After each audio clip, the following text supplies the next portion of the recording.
In these darkest of days, here's what gives me hope.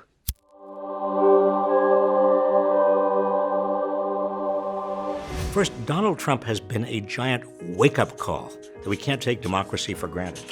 The young people of America get this. I've been teaching for 40 years, and I don't recall a generation as committed to social justice, reforming this country, and making it work for all and not just a few. Look at those kids in Parkland, Florida, or the millions more who are getting involved in their communities and in politics. They are America's future, and they won't give up.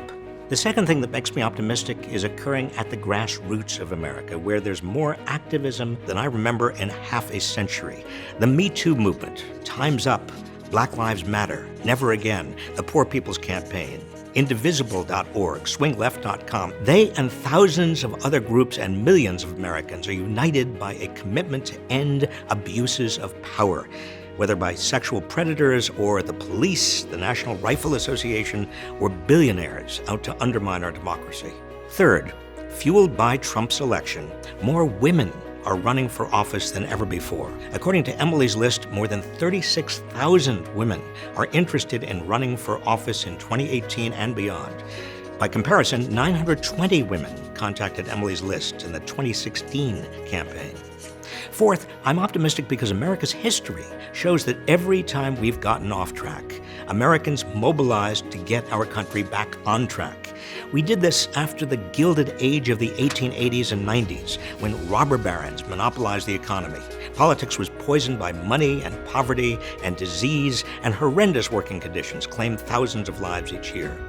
We did it again in the Depression decade of the 1930s, after the economy collapsed because of Wall Street's excesses, and again in the 1960s and 70s when we embraced civil rights and voting rights, Medicare and Medicaid, and environmental protection. If history teaches us anything, we will again reform the system.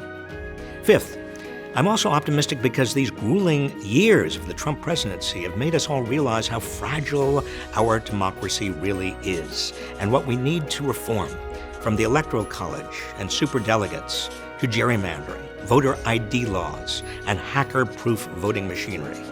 And most of us now know how important it is to vote. Finally, I'm optimistic because I don't like the alternative. We must have hope. The fate of this nation depends on every one of us becoming an activist, joining with others, and reclaiming this land from those bent on destroying it. What do you think? What gives you hope for the future? Let us know in the comments. If you're wondering how we ended up with Trump in the first place, be sure to watch our video on how we got into this mess. And as always, make sure to subscribe to this channel for more videos like this one.